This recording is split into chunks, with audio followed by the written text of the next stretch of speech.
Welcome to Compact Play. Today we present you the top 10 beloved children's books banned for stupid reasons. 10. The Rabbit's Wedding. Written by Garth Williams, a man best known for his illustrations in Charlotte S. Web, 1958. The Rabbit's Wedding seems a simple story about two rabbits that enjoy each other's company.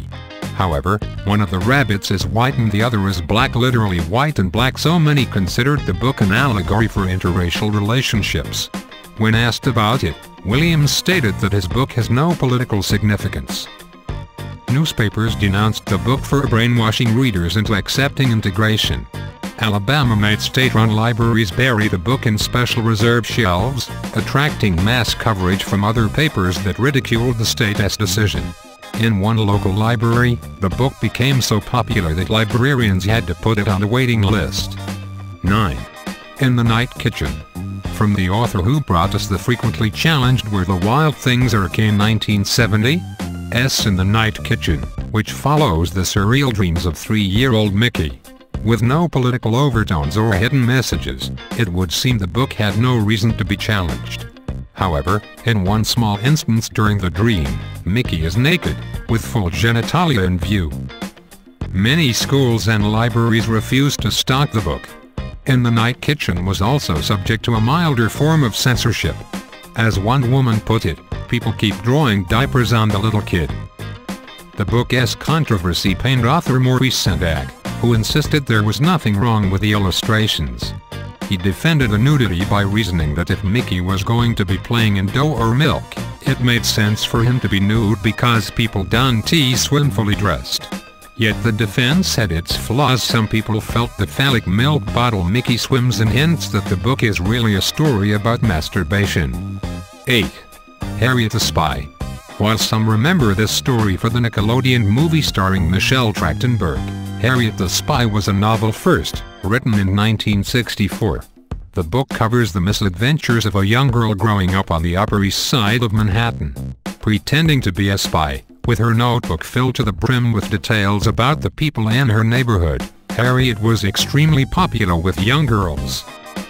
Critics of the book, including those who attempted to ban it, complained that Harriet was a terrible role model for children.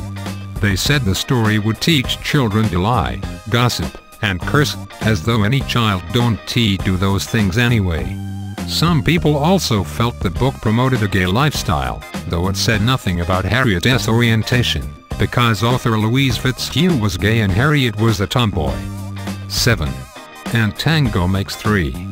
Based on the true story of two male penguins who hatched another couple's egg in Central Park Zoo in 1999, and Tango Makes 3 follows the family's adventures after their chick Tango's birth.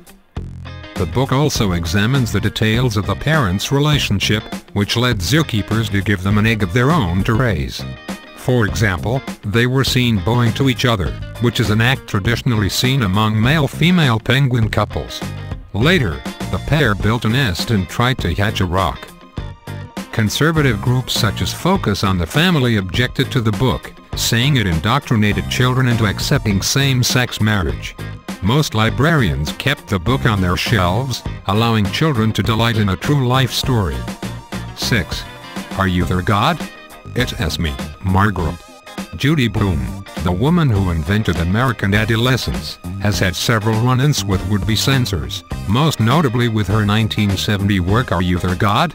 It's Me, Margaret. The book follows Margaret, daughter of a Jewish father and a Christian mother, in her quest to find religion. In addition to that struggle, she goes through puberty, with all the awkward sexual complications that entails. The candid storytelling, especially with regards to menstruation, angered a lot of parents, leading some libraries to pull the book. Asked about it later, Bloom said, "A woman called me on the phone and asked if I had written Are You Their God? It's Me, Margaret. When I said yes, she called me a communist and hung up." 5. The Witches. The Witches tells of a young boy left in the care of his grandmother after his parents die. She teaches him about witches, the boy discovers a group of them, and they turn him into a mouse. It is then up to him and his grandmother to save the children of England from the witches' attack. Critics accused Dal of misogyny for his description of the witches, and several British libraries excluded the book. Dal's preface, ostensibly aimed to combat such accusations, didn't help much. I do not wish to speak badly about women. Most women are lovely. But the fact remains that all witches are women. 4. Where's Waldo? Where's Waldo, the goofy, Catch 'Em If You Can children's book, was among the top 100 banned books during the 1990s. If you buy the book now, you won't see the reason, but the original printing of the first book in the series included a woman with one uncovered breast.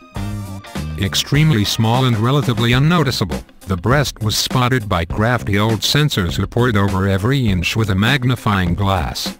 She can be found hanging out at the beach, with a nipple the size of a pinhead. A kid puts cold ice cream on her back, causing her to leap up and expose herself. In subsequent editions, her bikini was left tied on, a self-censorship on the part of the publishers. 3. Daddy's Roommate. Michael Wilhoit was a prominent gay cartoonist for years before he decided to write his first children's book, a story of a child and his parents. The adults argue about petty things, take care of their son, and seem to have a perfectly fine relationship.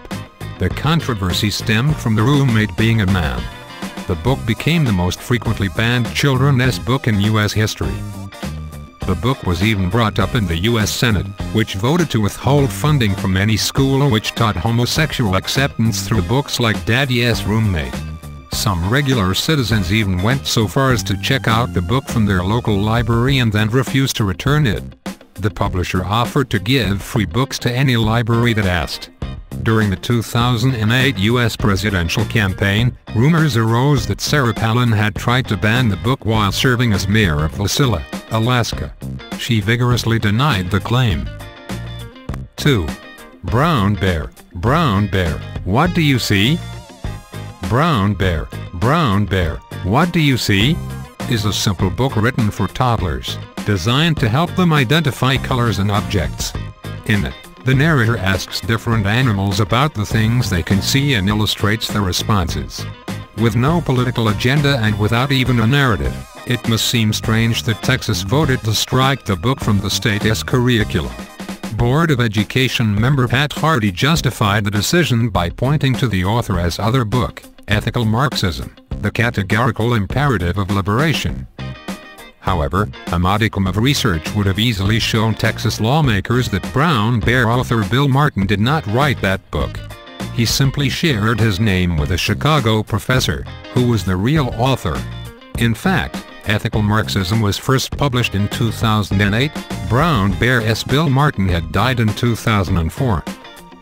Hardy later claimed she was just listening to the advice of Terry Leo, another board member, who admitted she hadn't checked which Bill Martin had written the offending book. 1. Sylvester and the Magic Pebble. Written in 1970 by William Steig, Sylvester and the Magic Pebble follows a donkey named Sylvester and the misadventures that come after he finds a pebble that grants wishes. The characters are all animals, and several have different professions, but one specific job attracted a political firestorm. In the story, the police officers of the fictional town are depicted as pigs, which some people felt reinforced prejudices and misconceptions. Various characters besides officers were also pigs. In fact, Sylvester's friend and neighbor is a pig and appears on the book's cover. Yet critics insisted the pig police sent an anti-authority message. During one meeting with the ALA on the subject, police officers said many librarians were quick to remove certain offending books, such as the patently racist Little Black Sambo, but they wouldn't remove Steig's book. The ALA responded by revising their policies but not in the way the officers had hoped. They instead clarified their opposition to all censorship, stating, materials should not be proscribed or removed because of partisan or doctrinal disapproval. Libraries should challenge censorship in the fulfillment of their responsibility to provide information and enlightenment.